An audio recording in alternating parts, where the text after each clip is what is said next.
안녕하십니까. 오늘은 2025년 10월 10일 금요일입니다. 긴 연휴가 지나고 오늘부터 또 첫 출근이 시작되네요. 오늘도 난세 영웅 흑행령을 아십니까? 231쪽부터 읽어보겠습니다. 길거리를 활보하는 범죄자의 위험성. 교도소에 가두지 않으면 범죄자가 거리를 활보하여 불안하다고 말하는 사람들도 있다. 일견 맞는 이야기 같으나 그렇지 않다. 교도소 제도를 없애더라도 중범죄인 위한 한두 군데는 남겨두므로 사회에 큰 위험이 되는 흉악범은 당연히 사회로부터 격리된다. 살인, 강간, 강도와 같은 범죄를 저지르는 자는 모두 수감되어 강력한 처벌을 받게 된다. 교도소에 넣지 않고 벌금형으로 처벌하는 경우는 경제사범이나 마약사범, 교통사범, 사기범 등과 비교적 경미한 범죄를 저지른 소위 잡범들이다. 그러므로 이러한 범죄나 범법자들은 사회에 그대로 있다고 하여도 국민의 안전에 위협이 되지는 않는다. 흉악범들은 죗값을 충분히 받을 때까지 사회로 나오기 어렵다.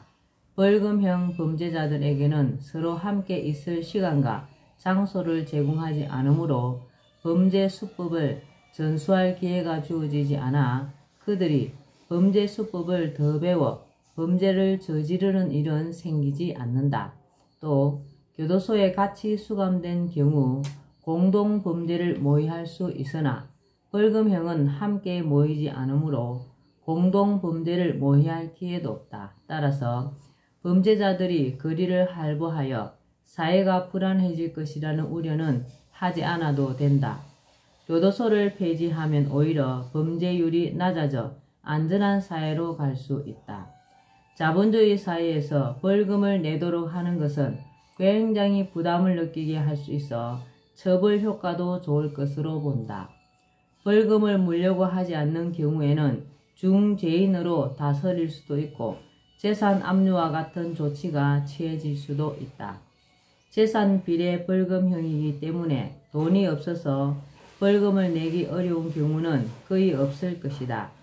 재산이 있으면서도 없다고 하는 경우나 적게 신고하는 등 허위 신고를 하는 경우에는 철저하게 조사하여 진위를 가리고 허위로 판명난 경우에는 강력한 조치가 들어갈 수도 있다.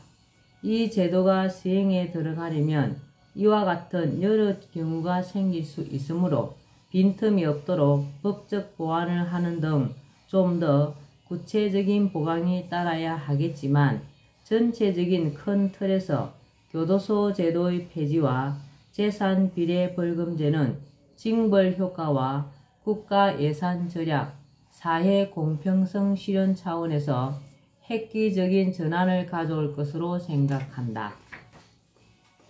재산세 없애고 부동산 정책은 시장 자율에 정부가 국민에게 더 많은 혜택을 주고 안전하고 편리한 사회 인프라를 구축하는 등 보다 선진화된 국가를 이루기 위해 필요한 예산을 편성하고 집행하기 위해서는 가능한 한 세수를 많이 확보해야 한다.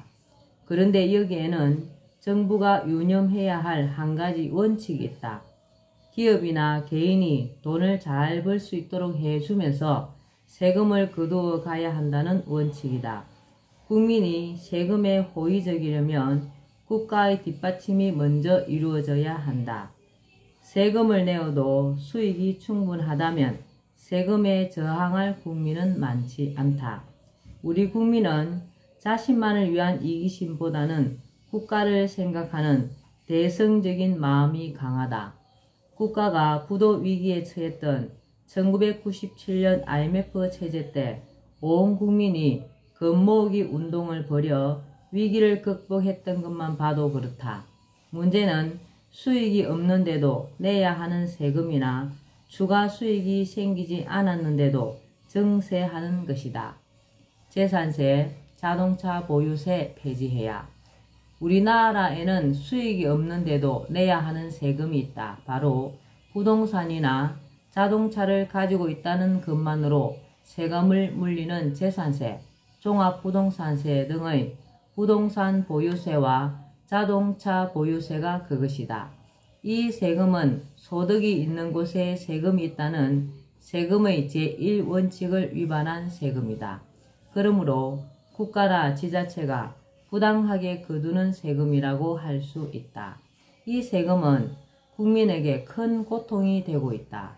해마다 나오는 이 세금을 다른 곳에 수익이 있어서 그 수익금의 일부로 낼 수 있는 사람들이야 큰 문제가 안 될 수도 있으나, 예를 들어 집만 한 채 있고 수입이 없는 사람들에게 재산세 부과는 큰 고통이다. 빚을 내거나 집을 팔아서 세금을 내야 하는 상황이 될 수 있기 때문이다. 주택 보유에 대한 세금을 내는 것은 내 집이 아니라 마치 국가 소유의 집에 내가 월세를 주고 사는 것과 유사하고, 국민의 재산을 국가가 야금야금 빼앗아가는 것과 마찬가지이다. 우리는 부동산을 취득할 때 취득세를 다 낸다. 그리고 팔 때 양도세를 내게 된다. 그것이면 충분하다. 자동차 보유세도 마찬가지이다. 몇백만 원짜리 중고 자동차 한 대에도 그것을 소유했다는 이유만으로 1년에 2번 꼬박꼬박 세금을 거두어 가는데 그것은 부당한 과세이다. 자동차를 살 때 취득세와 등록세를 내고 팔 때 양도세를 내는 것으로 충분하다. 보유세 논리라면 핸드폰에 대해서도 핸드폰 보유세를 거두어야 과세 정책에 일관성이라도 서지 않을까 싶다. 나는 이처럼 부당한 재산세와 자동차 보유세는 완전히 철폐해야 한다고 본다. 과세는 공평하고 정당하며 합리적이어야 한다. 보유하고 있다는 이유만으로 세금을 거두는 것은 부당한 이중과세이다. 땅이나 집에 대한 부동산 보유세, 자동차에 대한 자동차 보유세 모두 부당한 세금이다. 어떤 이는 부동산 가격이 지나치게 상승하므로 부동산 보유세를 많이 매겨서 부동산 가격 상승을 막아야 한다고 말한다. 이 논리는 이치에 맞지 않는다. 그런 논리라면 부동산 가격이 지나치게 하락하면 그것에 대해 국가가 보상을 해 주어야 한다. 말이 안 되는 논리이다. 부동산 보유세는 없애야 하고 투기 목적의 부동산 매입에 대해서는 양도세율을 조절하는 등 다른 방법으로도 얼마든지 통제할 수 있다. 부동산 정책은 시장 자율에 따라야. 근래 정부는 종부세를 올리는 세법 개정을 준비해왔다. 공시지가를 90%까지 인상하겠다는 것이었다. 여론의 거센 비판 때문인지 최근 다소 후퇴하는 모양새를 취하고 있기는 하다. 만약 종부세를 이전 개정안처럼 그대로 추진한다면 부동산 보유세를 없애야 할 판에 보유세를 올리는 정책을 취한다는 비판을 면하기 어렵다. 부동산을 가진 국민은 세금 폭탄을 맞을 것이 뻔하다. 정부가 이러한 정책을 추진하려고 한 데는 여러 이유가 있을 것이다. 그런데 세금으로 집값 상승을 잡아보겠다는 계산이면 오산이다. 오른 종부세는 집값에 증가될 것이고 점점 더 전세는 없어지고 월세가 보편화되어 서민들의 주거 문제가 더 어려워질 수 있다. 집값 상승을 잡아 서민들의 주거 안정을 이루기는커녕 의도와는 정반대의 결과를 불러올 수 있는 것이다. 당장 다른 수입 없이 정해진 연금으로 살아가는 노년층은 늘어난 세금 걱정에 잠을 설칠지도 모를 일이다. 퇴직으로 소득이 끊어진 주택 보유자는 그동안 살던 집을 내놓아야 하는 상황에 몰릴 수도 있다. 국가나 정부는 국민을 위해 존재한다. 국민을 대신하여 관리 역할을 하는 정부가 주인인 정부가 주인인 국민을 괴롭히는 정책을 취하는 것은 무척 잘못된 것이다. 우리 사회의 뱅패인 빈부격차를 해소하고 분배의 정의를 실현하기 위한 목적이라고 강변할지 모르지만 그렇더라도 그 방법은 옳지 않다. 아파트 한 채 정도 가지고 있는 서민들에게까지 과도한 세금을 부과하는 것은 분배의 정의와도 맞지 않는다. 부동산 시장은 기본적으로 시장의 자율에 맡겨야 한다. 가격이 상승하든 안 하든 국가가 시장에 개입하는 것은 좋지 않다. 양도세율을 조절하여 나중에 팔 때 국가는 오른 만큼에 상응하는 양도세를 받으면 된다. 모든 국민이 강남과 같이 부동산 값이 비싼 곳에 살아야 할 이유도 없다고 생각한다. 주거 문제로 고생하지 않고 작은 아파트에서라도 편안하고 안정적으로 살 수 있으면 된다고 본다. 나는 양도세의 경우 1주택은 면제하여 내 집을 갖고자 하는 서민들의 꿈을 이룰 수 있도록 돕고 투기 목적의 주택 구입만 억제되도록 양도세를 조절하는 것이 좋다고 본다.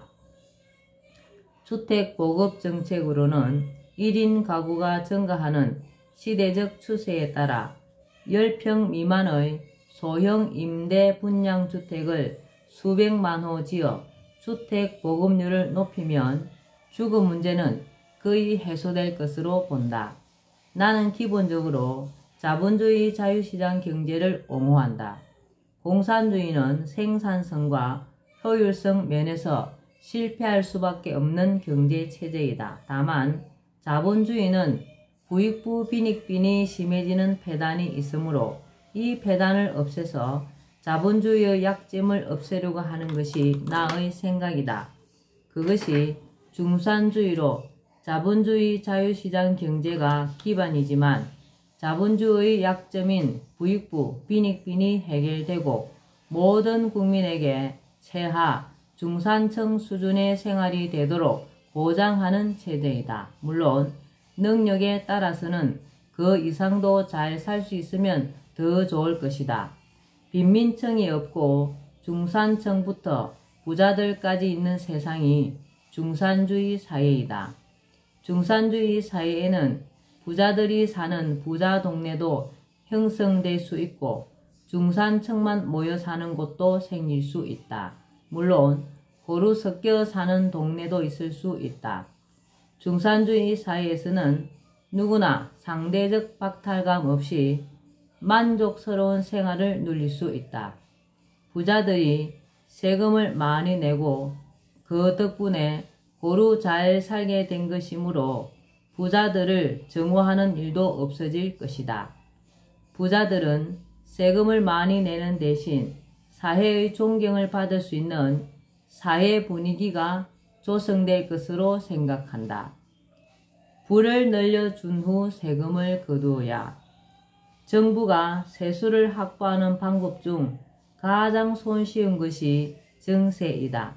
소득세율을 높인다든지 종부세를 인상해 부동산 보유자에게 세금을 더 걷거나 법인세율을 높여 기업으로부터 세금을 더 걷는 방식이다. 증세를 하면 국민과 기업의 부담이 커지는 것은 말할 것도 없다. 나는 경우에 따라서는 증세도 필요하지만 가능한 한 국민의 부담을 최소화하면서 세수를 확보하는 방법을 취해야 한다고 생각한다. 우리 사회에는 알게 모르게 탈세와 탈루가 광범위하게 일어나고 있다. 나는 이런 불법 행위를 막아 세수정대를 깨야 한다고 생각한다. 또 세수를 확보하기 위해 새로운 세원을 창출해야 한다.